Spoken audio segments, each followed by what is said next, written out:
पपिसानि बायदि जानानै दं हेलो गाइस नोंथांमोनखौ बरायबाय जोंनि बे MBG रिएक्सन इउटिउब चेनेलाव स' लोगोफोर जों दिनै गोदान मोनसे चेलेन्ज लाबावबाय बे चेलेन्जआ जाबाय इडिट अर वेर इट स' नोंथांमोना बेखौ मिन्थियाबा इडिट आरो वेर इट माने जेन' मोनसे वलाव सिट्स थागोन आरो ओमफ्राय इयाव लिरनाय थागोन इडिट नङाबा वेर इट बेयाव इडिट नङाबा वेर इट लिरनाय दङ ओमफ्राय बेखौ जोङो सासे जोङो चुज खालामगोन आरो इयो दङ माबा बेसादफोरनि नाम बेसादफोर जाग्रानि माने जेनेबा जोंनाव केक फैबाथाय आंनाव इडिट फैबाथाय नोंनाव वेर इट फैबाथाय बेहा बे केकखौ माबानांगोन आरो गाननांगोन माने खर'फ्राव होनांगोन फुला लागायनाय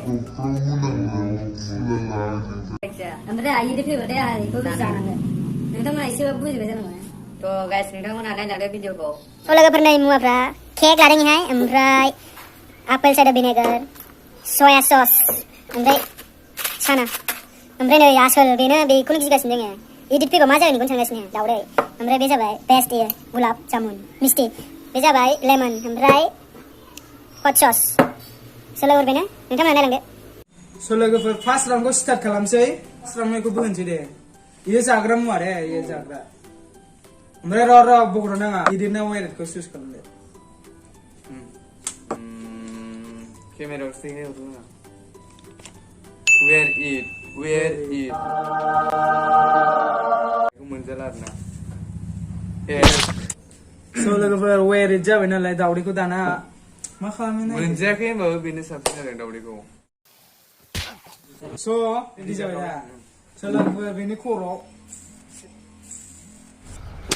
Cheers. 1, 2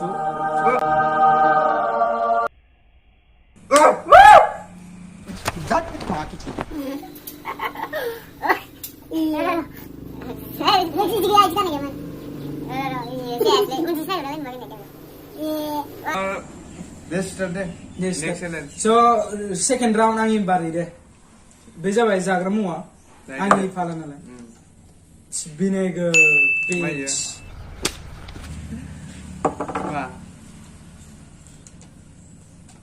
fucking इडिट जाबाय आं इडिट खालामनांसिगोन भिनेगारखौ बोरै इडिट खालामनो मानसिफ्रा दैजों लगायनानै लोङो नाथाय आं दिनै माबा वालफोरखौ खालामसिगोन ओरैनो रोङो लोंनांगोन दे लोंजोब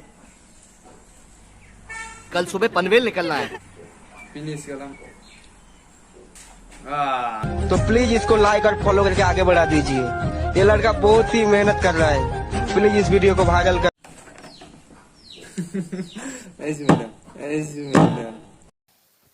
सोलह के बाद थाव ड्राउने बने ही बारी ने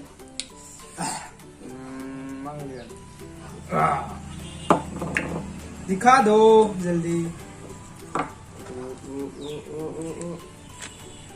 केक ओ भाई ओइ गार्डनिंग जायो तो केक नाथाय इदाव वेर इट आसा वेर इट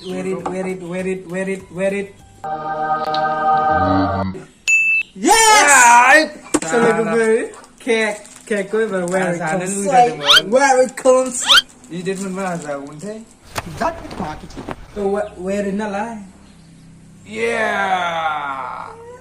हो गया एबार इदिन थानाय भिडिअ जोबजासिम इदिन थानाय थार्ड राउन्ड जोबबाय एबार फोर्थ राउन्ड आंनि पाला एबार नोंनि पाला मिस्टी फैबांगौ मिस्टी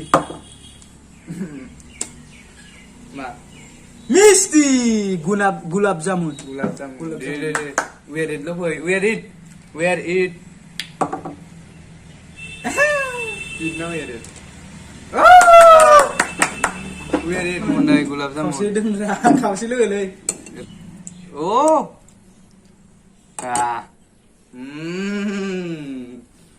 एव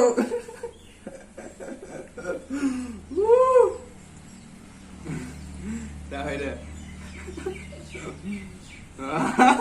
जाबाय एबार आप तेरी बारी जल्दी एबार नोंनि फाला थाब एबार नोंनि बारी एबार आंखौ मिस्टी चे आं थाम जोबबाय दे एबार नोंनि थाब मोनब्रै राउन्ड जोबबाय एबारनिया 5 राउन्ड जागोन जों केमेराया नायग्रोगोन ना आन्दायबाय दे मैला सानासुर wear it Wear it. Eat sih kan eat. Wear it. Fuck. Ini mulai nih.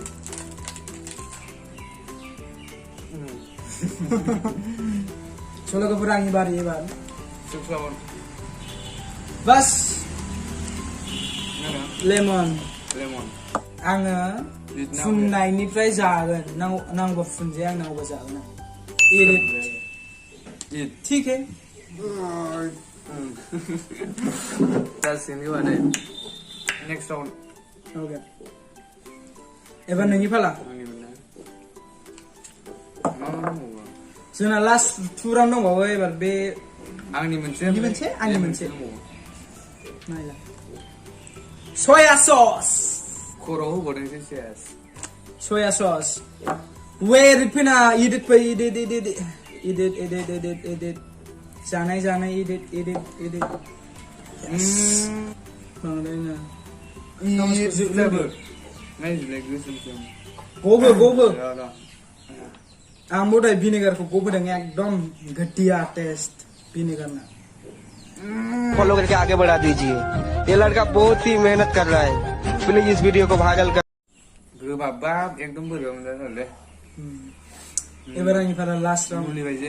Last round Day 7 round जोब्बाय ने. एबार last Ebar round last round. Last round मिन्थिखायो मा दं सस हट सस Yes. Wear it. Yes, Nele. Wear it. Samos tam जागोन ने. साम'सथा बेखौल' बांद्रायना साबाय दे गबो. नांहोनायसो वेरिटसो Oh. वेरिटखौनो मावनानै दं Sanggane. 1 2 3 guys.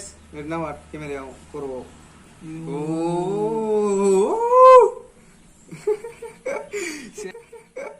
Sias खानाया मोस्रोम फैजोबसिगोन 5 मिनिट उनाव. बेनिखायनो जों दा नै राउन्डआबो जोब्बाय गाइस. जाला जाबाय एकदम खानाय थानाय जाजोबला. जाला. भिडिअखौ माबायदि मोनखो नायदो भिडिअखौ नायनानै नोंथांमोना मोजां मोनदों जानांगौ आसा खालामो. थ' गाइस भिडिअखौ नायनानै मोजां मोनदोंबा लाइक शेयार कमेन्ट आरो चेनेलखौबो साबस्क्राइब खालामना होदो. नोंथांमोननो मोनसे बुस्थु देखायनो र' स' लोगोफोर नै हालोदा मा जानानै दं ये देखो ये जाबाय गाहायनि पार्ट दाउदै बिखब सानासुर केक नोंखौ नायनो गोजौबो माबाया केकआ नै कफि जानाय बायदि जानानै दं स' लोगोफोर नोंथांमोना लाइक खालामदो अननानै